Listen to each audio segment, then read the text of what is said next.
The church doors burst open behind her. Gasps followed. A ripple of silken outrage swept through the nave as Cecilia Ashford lifted her skirts and ran down the stone steps of St. George's, rain striking her face like thrown pearls. She did not look back, not at her mother's cry, not at Lord Edmund Hartley standing rigid at the altar, his mouth curved in that thin, entitled smile as though her humiliation were merely an inconvenience, not at the whispered word already spreading through Mayfair. Scandal. Her wedding veil tore free in the wind and vanished into the storm. She felt lighter without it, and more terrified than she had ever been. The cobblestones were slick. Her ivory gown dragged like a wounded ghost behind her, heavy with rain, clinging to her legs as though trying to pull her back toward obedience. 3 streets. 4. Her lungs burned. She had made her choice. She would not marry a man who looked at her as though she were property already acquired. Thunder split the sky, and the thunder of hooves answered it. A black carriage cut across her path so abruptly she stumbled backward, slipping against the stones. The horses reared. The door swung open. Her heart stopped. He stepped down, tall, dark-haired, unshaken by the rain. His greatcoat flared behind him like the wings of something fallen and dangerous. Lord Adrian Blackwood, the Duke who had destroyed her family, the man Parliament called ruthless, the man society feared, the man she had sworn never to forgive. Get in. His voice was low, commanding, not loud. It did not need to be. Rain streamed down her face, mixing with tears she refused to shed. You, she breathed, disbelief turning to fury. You have the audacity to stand in my path? His gray eyes did not waver. 5 minutes from now, half of London will be searching these streets for a runaway bride. His hand remained extended. Steady. If they find you here, you will be dragged back to that church. Her jaw tightened. I would rather drown than drown, he said evenly, but do it where they cannot parade you. A flicker crossed his face. Pain, gone before she could be certain. Why are you here? She demanded. A beat of silence. Because I was at the church. Her breath caught. You were watching? I was ensuring you did not make the worst mistake of your life. Lightning illuminated them both in brutal clarity. His expression was not triumphant. It was strained, as though restraint cost him something. And when I saw you run, he added quietly, I knew you had finally chosen yourself. The words struck deeper than they should have. Behind her, bells began ringing again. Searchers. Her mother's fury.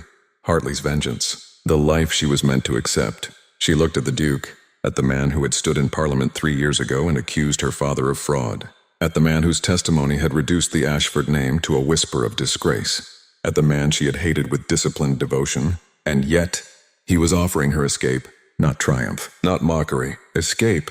She placed her hand in his. The shock of contact was electric. He pulled her into the carriage with startling gentleness. The door shut. London vanished behind rain-streaked glass. Inside, silence thickened. She pressed into the far corner, her soaked gown pooling at her feet. He sat opposite her, composed once more. Unreadable. Where are you taking me? She asked. Somewhere safe. I do not trust you. I know. The carriage rattled through Mayfair's storm-dark streets, and she realized with chilling clarity she had just entrusted her fate to the one man powerful enough to destroy her again. Blackwood Manor rose from the mist like something ancient and watchful. Iron gates, towering oaks, windows dark and solemn, the ancestral seat of a family that did not forgive. He descended first, offered his hand. She hesitated, then took it. Her body trembled violently now. Cold, exhaustion, shock. Inside, the entrance hall stretched upward into shadow. Dark wood paneling, marble floors, a grand staircase curving into silence. A house too large, too empty. Mrs. Dawson, he called. An older woman appeared swiftly. Prepare the east chamber, hot water, warm garments. His tone shifted just slightly when he glanced at Cecilia. She has endured enough. The housekeeper's eyes flicked between them, but she asked nothing. Cecilia stood dripping on the marble. Her wedding gown no longer symbolized a future. It felt like evidence. Adrian removed his coat and stepped toward her. She flinched. He stopped immediately. Without touching her skin, he draped the coat around her shoulders. You will catch your death. Perhaps that would simplify matters, she said bitterly. Do not, he snapped. The sharpness startled her. For the first time, she truly looked at him. His jaw was tight, his hands clenched, and in his eyes, not cruelty, not triumph, anguish. She was led upstairs before she could speak further. An hour later, wrapped in deep green velvet before a roaring fire, She felt strangely alive, ruined, but alive. A knock sounded. He entered in simpler attire now. White shirt, dark trousers, no armor of ceremony. He did not sit. He stood by the window. "You were at the church," she said quietly. "Yes." "Why?" A pause. "Because I could not stay away." Her heart stuttered. "That is not an answer. It is the only one I possess." He turned then. Firelight carved shadows across his face. "I knew you did not love him," he said, voice roughened. "I saw it when the vows were called. You had no right to interfere. I know. You ruined my family. I know. You let the world think my father a criminal." His composure fractured. "I know." The force of it stunned her. Then he said her name, softly, like something sacred. "Cecilia." She felt the room tilt. "Why?" she whispered. His eyes darkened. Because the alternative was worse. The words fell between them like a blade. What could possibly be worse? He looked at her, and for the first time since she had known him, he looked afraid. The truth. The truth. The word lingered between them, heavier than accusation, sharper than betrayal. Cecilia rose slowly from the chair, the velvet gown whispering against the carpet. "What truth?" she demanded. Adrian's jaw tightened. He turned away as though the firelight exposed too much. "You should rest," he said quietly. "Tomorrow we will discuss what must be done." "What must be done?" Her voice sharpened. "I have already destroyed my wedding. My reputation is in ashes. My family will storm this house before dawn. What more is left to do, Your Grace?" He flinched at the formality. The Duke of Blackwood, a title that had felt like a weapon 3 years ago. "Cecilia," he said carefully, "this is no longer about scandal. It is about protection." She let out a disbelieving laugh. "You forfeited the right to protect me the day you stood in Parliament and spoke my father's name as though it were filth." The word struck clean. He did not defend himself. He did not soften. He only absorbed the blow. "That is precisely why I must protect you now." Her breath caught. "What does that mean?" He faced her again. His eyes were no longer guarded. They were resolved. "Hartley will not forgive this humiliation." "Let him try," she snapped. Adrian's expression darkened. "You do not understand the kind of man he is." "I was about to marry him," she said bitterly. "I understand him very well." "No," Adrian replied quietly. "You understand what he allowed you to see." Silence stretched. The rain continued its relentless drumming against the windows. "He has debts," Adrian continued. "Dangerous ones. Investments that rely upon appearances. Your marriage would have secured his position." "And my obedience would have secured his pride," she finished. "Yes." The single word felt like confirmation of something she had always known but never dared name. "Why do you care?" she asked suddenly. His gaze did not waver. "Because he would have destroyed you." "And you did not?" she shot back. The blow landed. He inhaled slowly. "If I had truly destroyed you," he said, voice lower now, "you would not be standing here strong enough to defy an altar." The statement unsettled her, because it was true. Her father had suffered humiliation, financial penalties, withdrawal from society, but prison had never come, nor total ruin. Their estate had been diminished, never confiscated. It had never made sense. And yet, she pushed the thought aside. "You speak as though you orchestrated mercy." "I did." The confession was simple, unadorned. Her pulse quickened. "You expect me to believe that?" "No," he said quietly. "I expect you to doubt me." He moved closer now, not threatening, not intimate, just close enough that she felt the weight of his presence. "I exposed enough to satisfy Parliament's hunger," he continued. "Enough to redirect suspicion, but not enough to bury your family entirely." The fire cracked loudly between them. "Why?" she whispered. His throat worked as though the word cost him. "Because the true architects would have dragged your name through horrors far worse than disgrace." Her heart pounded. "Who?" A pause. His silence was deliberate. "Men with more power than even I care to provoke publicly." The air shifted. The Duke of Blackwood was not a man who admitted fear. Yet something in his restraint suggested calculation, not cowardice. "You are asking me to trust you," she said. "I am asking you to survive." "And what does that survival require?" His gaze dropped briefly to her wedding gown, still folded over the armchair. "It requires that you do not return to that church." "I won't." "And it requires," he added carefully, "that you remain here tonight." Her stomach tightened. "Under your roof." "Yes." The implication hovered. scandal layered upon scandal. You think that will shield me? She asked. I think it will enrage Hartley beyond reason. And that pleases you? His eyes flashed. It concerns me. For a moment neither moved. The space between hatred and something more complicated felt dangerously narrow. What do you intend to do? She asked. His answer came without hesitation. If your family arrives in the morning, and they will, I will offer them the only solution society cannot dispute. Her pulse skipped. And what solution is that? He met her eyes fully. Marriage. The word detonated in the quiet room. Her breath left her lungs.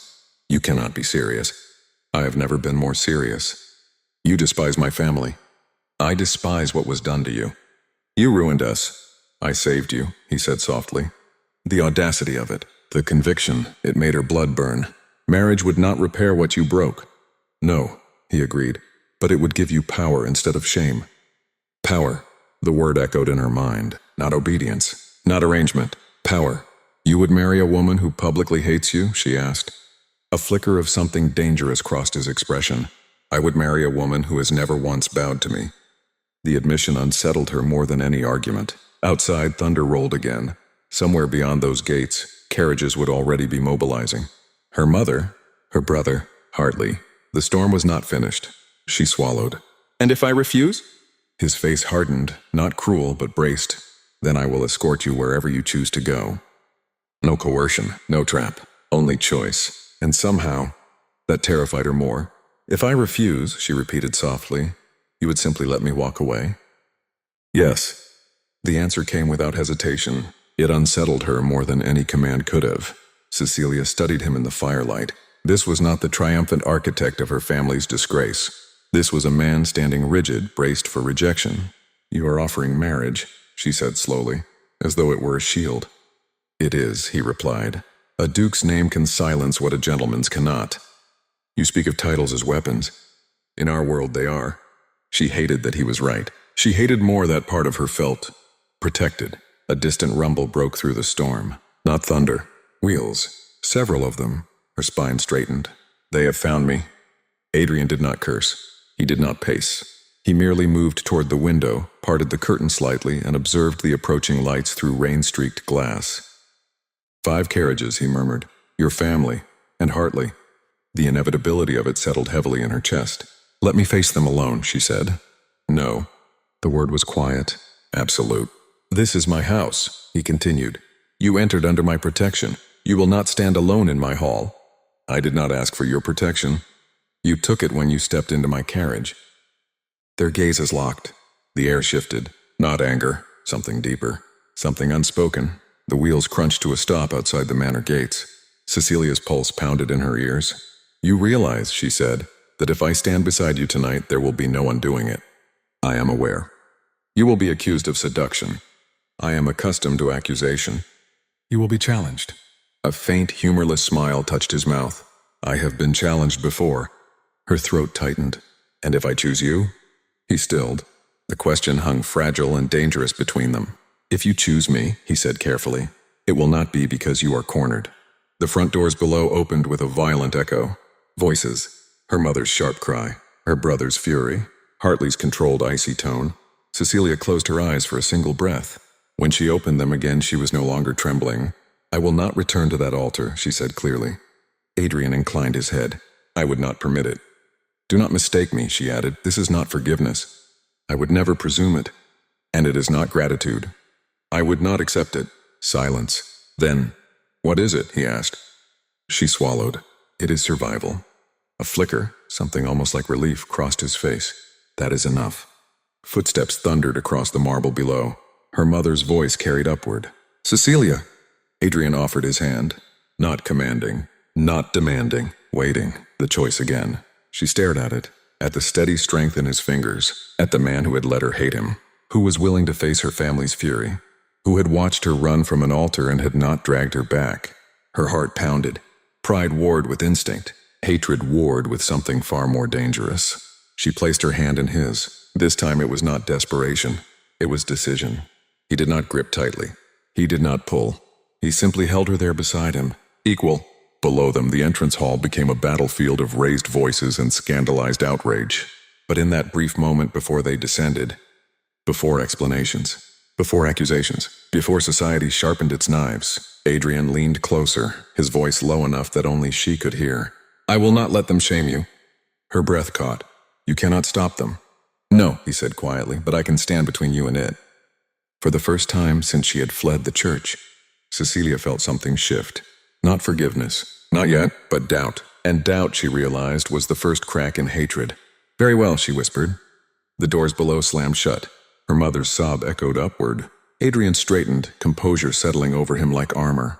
Shall we? He asked. Cecilia lifted her chin. Yes. And together, they descended into the storm. The entrance hall felt colder than the rain outside. Cecilia stood one step above Adrian on the grand staircase as the Ashford family stormed across the marble floor. Her mother's silk skirts were soaked at the hem. Her brother's gloves were clenched tight in his fists. And behind them, Lord Edmund Hartley, immaculate, dry, smiling. Well, Hartley drawled, his gaze sweeping over Cecilia's borrowed velvet gown, her loose hair, the way her hand rested in the Duke's. This is inconvenient. Her mother's voice broke. Cecilia, come down at once. Adrian's fingers tightened slightly around hers, not restraining, but steadying. Cecilia descended the remaining steps. Each footfall echoed like a declaration. Mother, she said calmly. Lady Ashford's eyes glittered with fury and shame. Explain yourself. There is nothing to explain. Hartley laughed softly. On the contrary, Miss Ashford, there is everything to explain. You fled our wedding and sought refuge here. Refuge, Adrian corrected coolly, not scandal. Hartley's gaze shifted to him. You presume much, Blackwood? I presume nothing, I state facts. Thomas Ashford stepped forward, jaw rigid. You had no right to interfere in my sister's marriage. Adrian did not flinch. She had every right to refuse it. That was not your decision. It was hers. The words cut clean through the tension. Cecilia felt the shift immediately. Not possession, not dominance. Choice. Her mother's voice trembled. You have ruined us. No, Cecilia replied quietly. That already happened. Silence crashed over the hall. Hartley's expression hardened. Are you suggesting, he said smoothly, that you preferred this? His gaze flicked pointedly between her and the Duke. I am suggesting, she answered steadily, that I will not marry a man who views me as property. A muscle ticked in Hartley's jaw. You made vows. I made no vows. His composure fractured just slightly. Adrian stepped forward then, measured, controlled. This discussion is no longer productive. Thomas's eyes flashed. Who were you to decide that? Adrian reached into the inner pocket of his coat. Cecilia's pulse jumped. He withdrew a folded document. Sealed. Official. A special license, he said calmly. Her mother gasped. You cannot be serious. I requested it yesterday evening. Cecilia stared at him. Yesterday, before the wedding, before she ran. You assumed I would flee? She asked quietly. His eyes met hers. I hoped you would choose yourself. The honesty struck her harder than any accusation. Hartley's face went pale with fury. This is absurd. She was engaged. And she withdrew her consent, Adrian replied evenly. Thomas stepped forward again. You would trap her into another arrangement so swiftly? Adrian's voice lowered, dangerously calm. I do not trap women, Ashford. The subtle emphasis silenced the room. He turned to Cecilia. Not commanding, not urgent, waiting. If you wish to leave this house, he said quietly, you may do so now. I will escort you wherever you desire.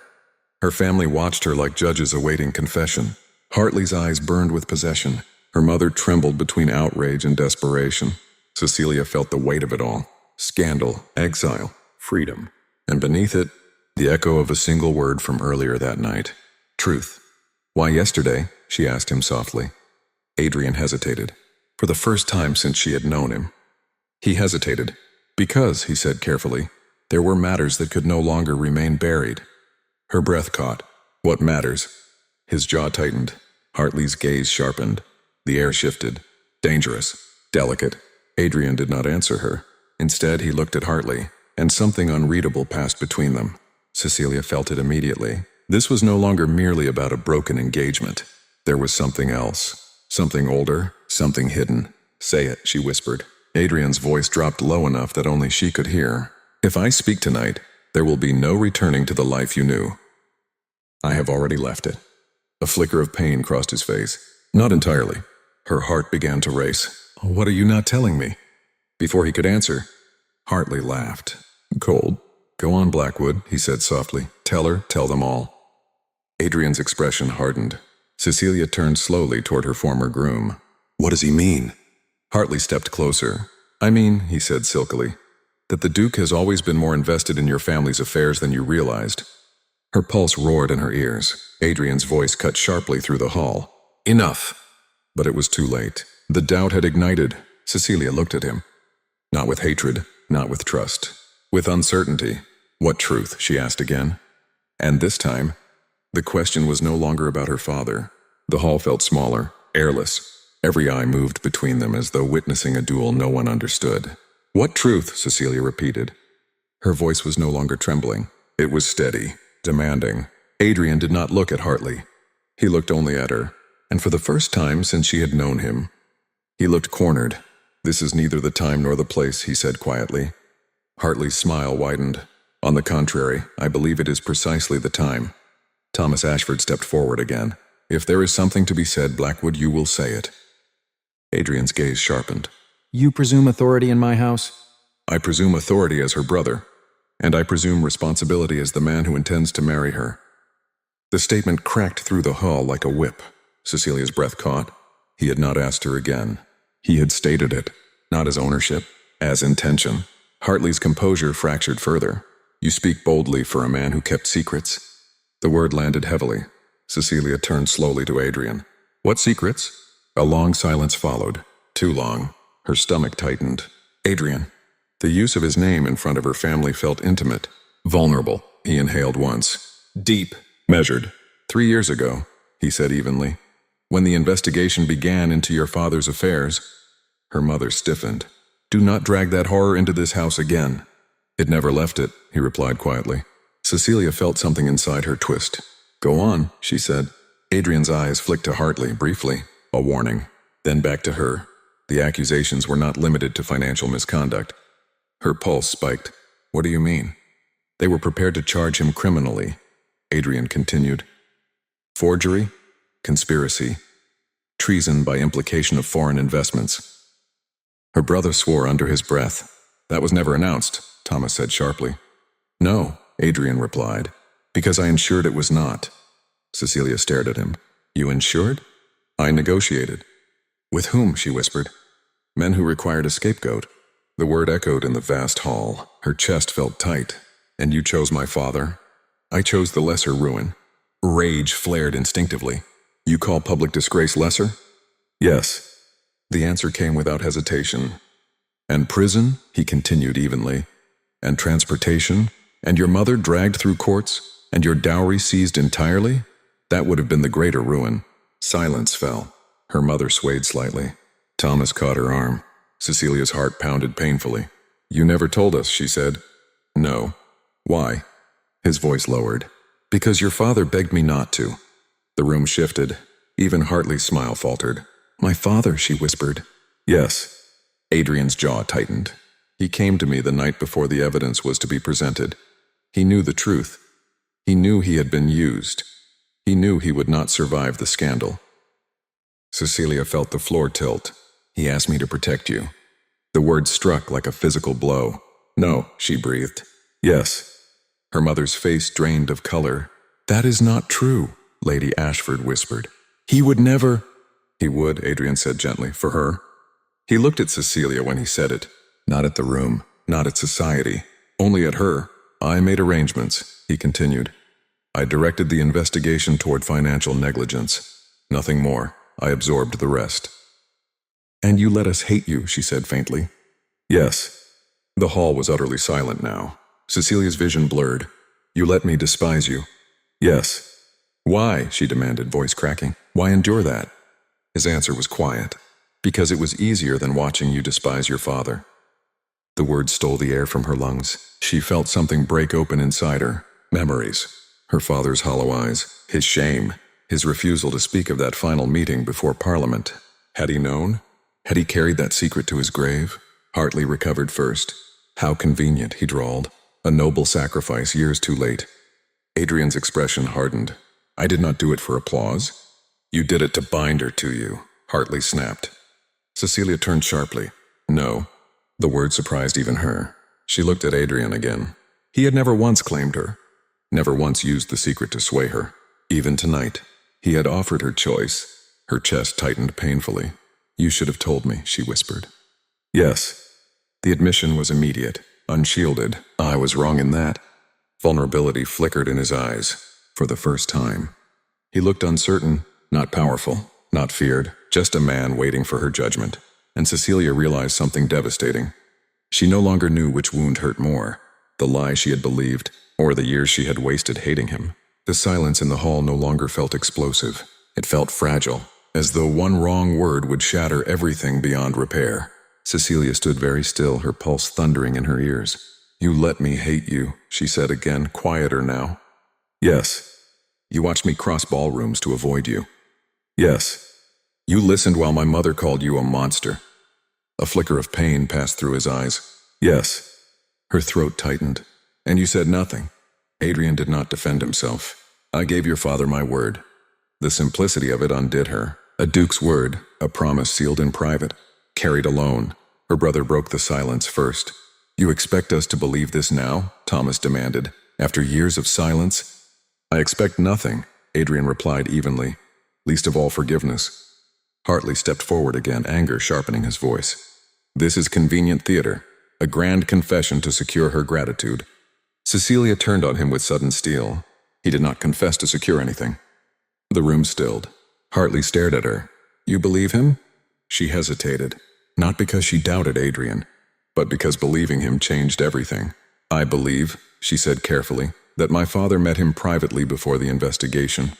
Her mother inhaled sharply. "I remember," Lady Ashford whispered.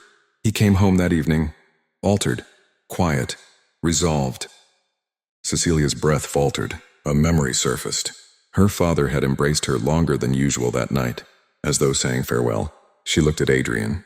"Why did you never use this to sway me?" He held her gaze steadily.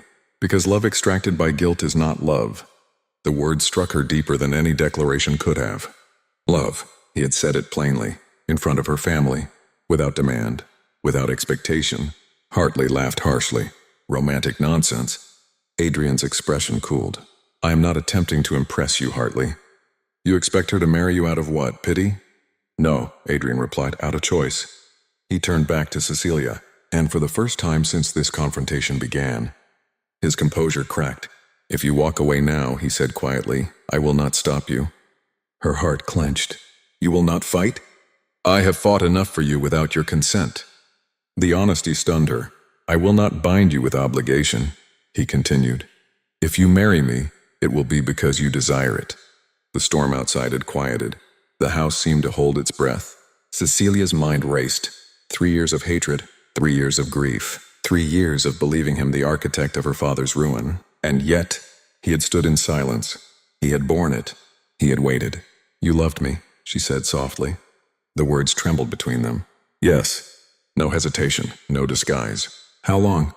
"Since the first night you defied a viscount at Lady Pembroke's ball." A flicker of surprised laughter escaped her, despite everything. "You remember that?" "I remember everything." Her heart ached. "And you would have let me marry Hartley?" His jaw tightened. "If that was what you believed would make you safe." Safe, not happy. Safe. She saw it then.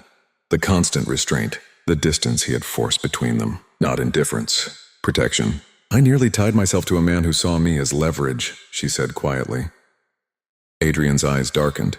"I would not have allowed him to harm you. You had no claim. I never needed one." Something fierce and protective flickered beneath the calm surface of him. Not possessive, devoted. Her brother spoke again, more subdued now. "If she chooses you," Thomas said slowly, "and you hurt her." Adrian met his gaze steadily. "You will not need to threaten me. I would not survive it myself." The sincerity silenced the hall. Cecilia stepped closer to him, close enough to feel the heat of him, close enough that the rest of the room faded. "You kept this from me because you thought I would despise myself for my father's involvement," she said. "Yes, and because you believed I deserved someone better than a man society calls ruthless." "Yes." She studied his face. No arrogance, no manipulation.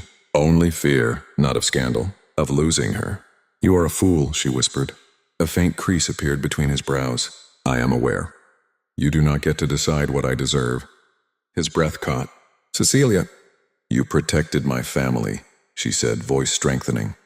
You carried hatred that was not yours to carry, and you would have continued to do so. Yes, the word was almost inaudible. Her heart pounded. And you think that makes you unworthy of me? He did not answer. He did not need to. She saw the doubt in his eyes, the quiet conviction that he was less, that he had forfeited something. The Duke of Blackwood, afraid he was not enough. Cecilia exhaled slowly. I have one more question. Anything. If I choose you, she said carefully, will you ever hide the truth from me again? His expression shifted. Firm, resolved, no. The single word felt like a vow.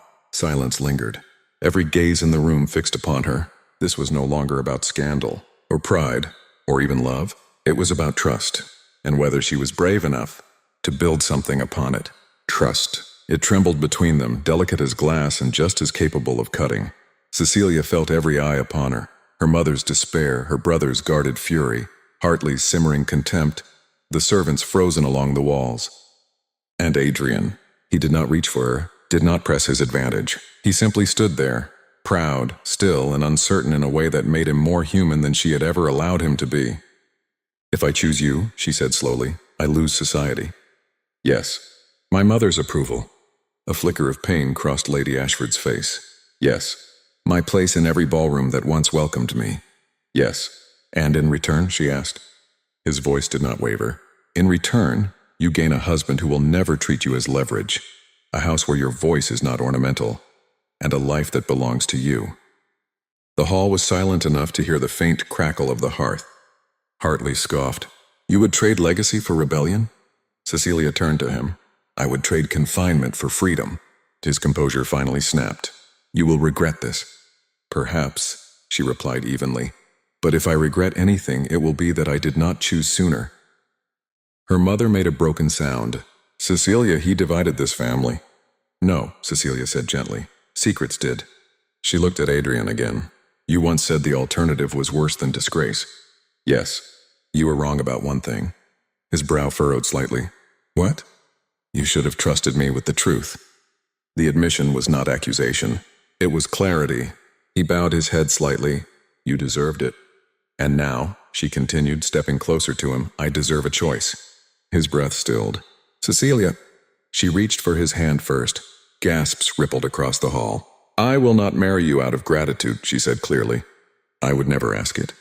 I will not marry you because my reputation is already compromised. His jaw tightened. I would rather you walk away. She held his gaze. I will marry you because I have spent 3 years despising the one man who is protecting me, and I refuse to waste another day pretending I feel nothing. The words fell into the silence like a vow already formed. Adrian did not move. For one heartbeat, two. Then something inside him gave way. Are you certain? He asked quietly. The question was not pride. It was fear. Yes. Her voice did not tremble. I am certain. Hartley stepped forward, fury blazing. This is madness. Adrian's arm came around Cecilia, not possessive, but resolute. This is over, Hartley. You think you can threaten me with whispers and secrets? Adrian's gaze cooled to ice. I do not need whispers, I have proof. The implication settled heavily. Hartley saw it. And for the first time, he stepped back. You will regret crossing me, Hartley muttered. Adrian's expression did not shift. I crossed you the moment I refused to let you own her. Silence. Then Hartley turned sharply and strode from the house. The front door slammed behind him like the final strike of a gavel. Lady Ashford stood trembling. You are truly choosing this? Cecilia approached her mother gently. I am choosing a man who gives me a voice. Tears gathered in her mother's eyes. And if society shuns you? Then society will have lost something worth keeping. Her brother studied Adrian for a long moment. If she is unhappy, Thomas said evenly, I will hold you accountable. You will not need to, Adrian replied. But you have my word. A duke's word. It carried weight. Thomas nodded once, grudging but real. Lady Ashford could not speak further. She allowed herself to be led away. And then, the hall was quiet. Cecilia exhaled slowly. It seems we are thoroughly ruined. Adrian looked at her with something like awe. Ruined, he agreed softly. She smiled faintly. Within the hour, then. His answering smile was not triumphant. It was reverent. Within the hour. The chapel at Blackwood Manor was small, private. lit by morning light filtering through stained glass. No grand congregation, no orchestra, no parade of titled guests, only a vicar, Mrs. Dawson, and the echo of rain fading into quiet skies. Cecilia stood before Adrian without a veil, without pretense. When the vows were spoken, they were not performances. They were promises chosen. When he placed the ring upon her finger, his hand trembled only once. When she spoke her vows, her voice was steady. I choose you. Not duty. Not arrangement. Choice. When it was done, when the vicar declared them husband and wife, Adrian exhaled as though he had been holding his breath for 3 years. He touched her face gently, almost disbelieving. Lady Blackwood, he murmured. She shook her head slightly. Cecilia. His lips curved faintly. Cecilia. He kissed her then, not with desperation, not with hunger, but with devotion. The storm outside had ended. Sunlight filtered through the windows, warm and golden.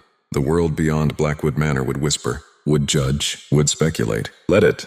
Cecilia had fled an altar, and in doing so, she had chosen a man who had loved her in silence, a man who had sacrificed reputation for her safety, a man who, for all his pride and fearsome title, had simply wanted her to choose him, and she had him, and she had him, and she had him.